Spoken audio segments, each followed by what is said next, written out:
Surat police દ્વારા વિદેશી દારૂનો જથ્થો પકડવામાં આવતો હોય છે, ત્યારે આ ઝડપાયેલા દારૂનો નિયમ મુજબ નાશ કરવામાં આવતો હોય છે। સુરત શહેરના ઝોન 4માં આવતા વિસ્તારમાંથી ઝડપાયેલા 83 લાખના વિદેશી દારૂના જથ્થાનો નાશ કરવામાં આવ્યો હતો।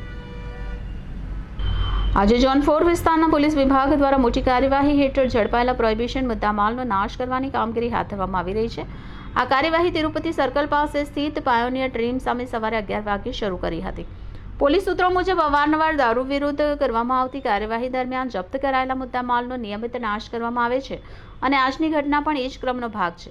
ગુજરાતમાં દારૂબંધી હોવા છતાં પરપ્રાંતમાંથી મોટા પ્રમાણમાં વિદેશી દારૂનો જથ્થો ઘુસાડવામાં આવતો હોય છે, ત્યારે સુરત શહેરમાં દમણ, હરિયાણા, રાજસ્થાન, સેલવાસથી ગેરકાયદેસર રીતે દારૂ ઘુસાડવામાં આવતો હોય છે।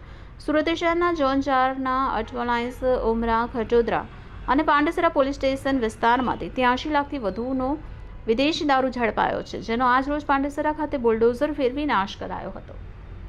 और विस्तार के 6 पुलिस स्टेशन अठवा, उमरा, वेसू, अल्थान, खटोदरा और पांडेसरा, ये 6 पुलिस स्टेशन का जो पिछले 3 महीने का प्रोहिबिशन का मुद्दामाल है। टोटल 113 केसेस का प्रोहिबिशन का मुद्दामाल था, जिसकी कुल कीमत 31,83,000 रुपये से लगभग ज़्यादा थी और उन का मुद्दामाल का नाश आज किया गया है। इसमें होम डिपार्टमेंट का जो प्रोसीजर एस्टेब्लिश किया हुआ है, उसके तहत यहाँ के विस्तार के दोनों एसडीएम श्री, एसीपी श्री, आबकारी अधिकारी श्री, मामलादार श्री, इन सब की हाजिरी में ये मुद्दामाल का नाश किया गया है और प्रोसीजर के तहत सरकारी पंचों को, वीडियोग्राफर, इन सबको साथ रखा गया है और अभी ये कार्यवाही चल रही है।